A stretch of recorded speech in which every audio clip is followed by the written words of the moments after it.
साथियों नमस्कार। आज बात करते हैं मुद्रा के बारे में। हमारे मन में जैसा भाव जागता है, हमारा शरीर वैसी ही मुद्रा बना लेता है। मुद्रा का अर्थ होता है भंगिमा। हमारे मन में जैसा भाव जागता है, शरीर वैसी ही भंगिमा बना लेता है। मतलब हमारा मन और हमारा शरीर आपस में परस्पर कितना गहरा इनमें संबंध है। मन में जैसा भाव जागेगा, शरीर वैसी ही भंगिमा बना लेगा। भंगिमा अर्थात मुद्रा। आपने देखा होगा जब कोई व्यक्ति तनाव में होता है, दुख में होता है तो माथे पे हाथ रख लेता है, या किसी सोच में होता है तो इस प्रकार बैठेगा।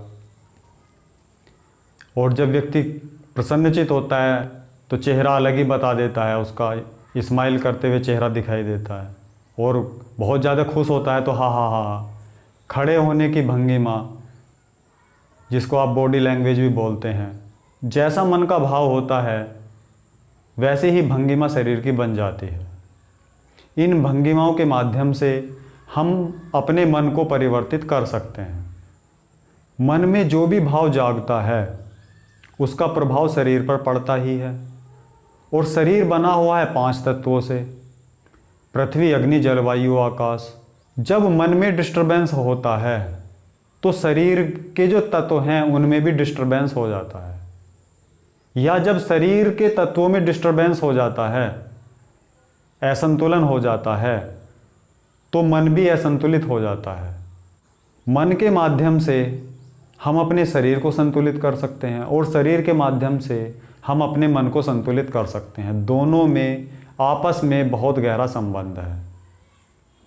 मुद्राओं में हम शरीर के माध्यम से, शरीर की भंगिमाओं के माध्यम से हम अपने मन को संतुलित करते हैं।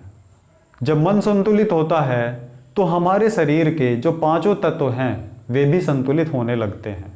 हम बीमार पड़ते ही तब हैं जब हमारे 5 तत्वों में से किसी न किसी में असंतुलन हो जाता है। जिस भी तत्व में असंतुलन हो उसे हमें संतुलित करके अपने आप को स्वस्थ बना लेना चाहिए। लेकिन हम 5 तत्वों को कैसे बैलेंस करें तो उसको हम हस्त मुद्राओं के माध्यम से समझेंगे। हमारे हाथ में 5 उंगलियां हैं: अंगूठा, तर्जनी, मध्यमा, कनिष्ठा और अनामिका। अंगूठे में अग्नि तत्व होता है, तर्जनी में वायु तत्व होता है, मध्यमा में आकाश तत्व होता है, अनामिका में पृथ्वी तत्व होता है और कनिष्ठा में जल तत्व होता है। जब हम अंगूठे के टिप को किसी भी उंगली की जड़ से लगा देंगे तो उससे संबंधित जो भी तत्व है वो बढ़ने लगेगा। और जब बीच में लगा देंगे तो जिस उंगली से जो भी तत्व संबंधित है, बीच में लगाने से अंगूठे के टिप को, अंगुली के, वो तत्व घटने लगेगा। और जब अंगुली का अंगूठे से टिप मिला देंगे तो वह तत्व बैलेंस होने लगेगा। यदि आपको समझ में नहीं आ रहा कि मेरे शरीर में कौन सा तत्व अधिक हो रहा है या कौन सा तत्व कम हो रहा है, अधिक हो रहा है तो उसे हमें कम करना पड़ेगा। कम करने के लिए अंगूठे को उंगली के बीच में लगाना पड़ेगा। जैसे वायु तत्व कम हो रहा है तो उसको बढ़ाना पड़ेगा, बढ़ाने के लिए अंगूठे को जड़ में लगाना पड़ेगा। और यदि कम करना है तो बीच में लगाना पड़ेगा अंगूठे को। वायु तत्व कम करना है तो तर्जनी के बीच में लगाइए। आकाश तत्व कम करना है तो मध्यमा के बीच में। पृथ्वी तत्व कम करना है तो अनामिका के बीच में। जल तत्व कम करना है तो कनिष्ठा के बीच में। और यदि इन तत्वों को बढ़ाना है तो इनकी जड़ में लगाना पड़ेगा उंगलियों की। और यदि बैलेंस करना है तो इनके टिप से टिप मिला दीजिए। जैसे वायु को बैलेंस करने के लिए तर्जनी के टिप को अंगूठे के टिप से मिला देंगे। आकाश को बैलेंस करने के लिए अंगूठे के टिप को मध्यमा के टिप से मिला देंगे। पृथ्वी तत्व को बैलेंस करने के लिए अंगूठे के टिप को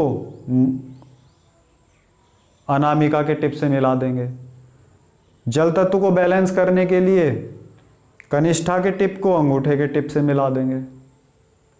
एक बात का और ध्यान रखना पड़ेगा कि जब हम अंगुली के टिप को अंगूठे के टिप से मिलाएंगे तो हल्का सा दबाव रहना चाहिए ताकि ये आपस में ठीक से जुड़े रहें और जो प्राण का प्रवाह है, जो सर्किट हम बना रहे हैं, वो ठीक से बना रहे। यदि आपने ढीला छोड़ दिया तो वो सर्किट ठीक से नहीं बनेगा, जिससे प्राण का प्रवाह ठीक से नहीं होगा। जैसे बिजली का तार अगर ढीला हो तो स्पार्किंग होती रहेगी, ठीक से बिजली नहीं आएगी। ठीक इसी प्रकार आपकी उंगलियां आपस में ठीक से मिली रहनी चाहिए और जो बाकी उंगलियां हैं जो आपने अंगूठे से नहीं मिला रखी हैं, उनको आप आराम से बिना तनाव के सीधा रखेंगे। जब हम किसी भी उंगली के टिप को अंगूठे की जड़ से मिलाते हैं तो वह तत्व घटने लगता है। जैसे तर्जनी उंगली को अंगूठे की जड़ से लगाने पर वायु तत्व घटने लगेगा, मध्यमा को अंगूठे की जड़ से लगाने पर आकाश तत्व घटने लगेगा, अनामिका को अंगूठे की जड़ से लगाने पर पृथ्वी तत्व घटने लगेगा, कनिष्ठा को अंगूठे की जड़ से लगाने पर जल तत्व घटने लगेगा। इस प्रकार भी हम इन तत्वों को घटा सकते हैं। इस प्रकार आप अपने शरीर के पांचों तत्वों को हाथों की उंगलियों से ही बैलेंस कर सकते हैं और अपनी बीमारी को दूर कर सकते हैं। एक बात का और ध्यान रखना होगा कि जब हम बाएं हाथ से कोई भी मुद्रा बनाते हैं तो उसका प्रभाव हमारे दाहिने शरीर के अंगों पर पड़ता है, और जब दाहिने हाथ के अंग से कोई भी मुद्रा बनाते हैं उसका प्रभाव हमारे बाएं शरीर के अंगों पर पड़ता है। इसलिए हमें दोनों हाथों से एक साथ मुद्रा करनी चाहिए।